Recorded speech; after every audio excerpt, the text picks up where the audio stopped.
Hi అందరికీ నమస్కారం. Neat 2026 exam కొన్ని గంటల ముందు కంప్లీట్ అవ్వడం జరిగింది. మరి ఈ నీట్ 2026కి సంబంధించి ఎగ్జామ్ యొక్క ప్యాటర్న్ ఎట్లా ఉంది? దీనికి సంబంధించిన ఈ కట్ ఆఫ్ గురించి ఏ విధంగా ఆలోచన చేయాలి? అనేటువంటి క్వెషన్స్ అందరి మదిలో ఉంటాయి. మరి దీనికి సంబంధించి ఎగ్జామ్ రాసినటువంటి పిల్లలు ఏం చెబుతున్నారు? అనేటువంటిది ఒకసారి చూస్తే పిల్లల యొక్క అభిప్రాయం ఎప్పుడూ కూడా వాళ్ళ ప్రిపరేషన్‌కి అనుగుణంగా ఉంటూ ఉంటుంది. కాకపోతే ఎక్కువ మంది పిల్లలతో మాట్లాడినప్పుడు వాళ్ళు ఎక్స్‌ప్రెస్ చేసేటువంటి ఒపీనియన్స్, వాళ్ళు అప్పుడు రాసినటువంటి ఎగ్జామ్స్ అంటే గ్రాండ్ టెస్ట్‌లు అది కూడా చూసి, ఇప్పుడు రాసినటువంటి ఎగ్జామ్‌కి సంబంధించి వాళ్ళ అభిప్రాయాన్ని కోరిలేట్ చేసినప్పుడు కొంతవరకు మనకి సరైనటువంటి సమాచారం వస్తుంది. సో, ఆ విధంగా చేసిన తర్వాత మనం చెప్పగలిగినటువంటి కొన్ని పాయింట్స్ ఏమిటంటే 2025కి సంబంధించి ఫిజిక్స్ చాలా టఫ్‌గా ఉండటం. నీట్ ఎగ్జామ్‌కి సంబంధించి 2024తో పోల్చినప్పుడు చాలా టఫ్‌గా 2025 ఉండటం. ఆ విధంగానే దానికి తగ్గట్టుగానే కట్ ఆఫ్స్ కూడా చాలా వేరియేషన్ రావటం జరిగింది. కానీ ఇప్పుడు 2026కి సంబంధించినటువంటి పేపర్ ఓవరాల్‌గా ఎక్స్‌ప్రెస్ చేస్తున్నటువంటిది 2025తో కంపేర్ చేయకూడదు కానీ, అలాగని 2024 లాగా ఈజీగా లేదు. మోడరేట్‌గా ఉంది. ఎందుకు అంటే, ఈవెన్ బయాలజీలో కూడా కొన్ని క్వెషన్స్ తెలిసినప్పటికీ కూడా కొంత ఆన్సర్ చేయడానికి ఎక్కువ ఆలోచించాల్సినటువంటి సమయం పట్టింది. సో, అంత ఈజీగా డైరెక్ట్‌గా ఆన్సర్ చేసేటువంటి అవకాశం దొరకలేదు కాబట్టి, అక్కడ టైం ఎక్కువ తీసుకుంది అనేటువంటిది ఫస్ట్ పాయింట్. సెకండ్ పాయింట్ ఏమిటంటే, స్టేట్మెంట్‌కి సంబంధించినటువంటి క్వెషన్స్ యూజువల్ రేషియో కన్నా ప్రపోర్షనేట్‌గా చూస్తే కొంత ఎక్కువగా అనిపించింది కాబట్టి, అది కూడా లెంథీగా అవ్వటానికి. అంటే అలా కొన్ని క్వెషన్స్ జనరల్‌గా సర్టెన్ పర్సెంటేజ్ ఆఫ్ క్వెషన్స్ బాగా చదివినటువంటి పిల్లలు సడెన్‌గా అంటే చూసిన వెంటనే డైరెక్ట్‌గా ఆన్సర్ చేస్తారు.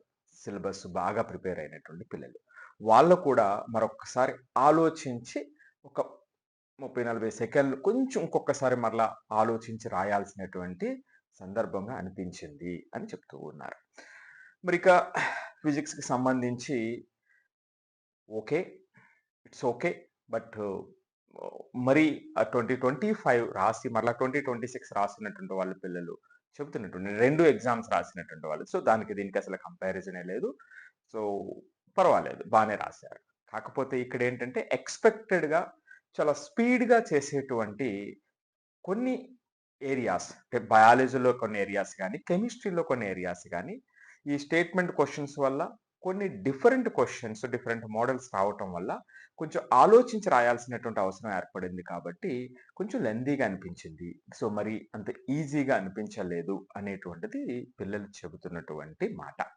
నేను ఇందాక చెప్పినట్టుగానే పిల్లలు వాళ్ళ ప్రిపరేషన్‌కి అనుగుణంగా వాళ్ళ యొక్క అభిప్రాయాన్ని చెప్తూ ఉంటారు. సో, మనం ఎక్కువ మందితో మాట్లాడినప్పుడు వాళ్ళ క్రిందటి గ్రాండ్ టెస్ట్‌లు, ఇప్పుడు రాసినటువంటి టెస్ట్‌కి సంబంధించి 2 అభిప్రాయాలకు అనుకున్నప్పుడే ఒక మనకి స్పష్టమైనటువంటి ఇదొస్తుంది. మరిక లాస్ట్ క్వెషన్ ఏమనిపిస్తుందంటే, దీనికి కట్ ఆఫ్‌కి సంబంధించి ఏ విధంగా మనం ఆలోచించుకోవాలి అనేటప్పుడు నిజంగా ఇది ఇంపార్టెంట్ క్వెషన్. 2025 కట్ ఆఫ్స్‌ని చూడకుండా 2024, 2023, 2022 అంటే కొంచెం ఆ మోడరేట్‌గా ఉన్నటువంటి. అలాగని 2024కి వచ్చేటప్పటికి మరింత ఈజీగా ఉంది. సో, అక్కడ 24, 23, 22 వీటికి ఉన్నటువంటి ఆ మూడింటిని అనలైజ్ చేసుకొని మనం కట్ ఆఫ్‌కి సంబంధించి ఒక అంచనాకి రావచ్చు.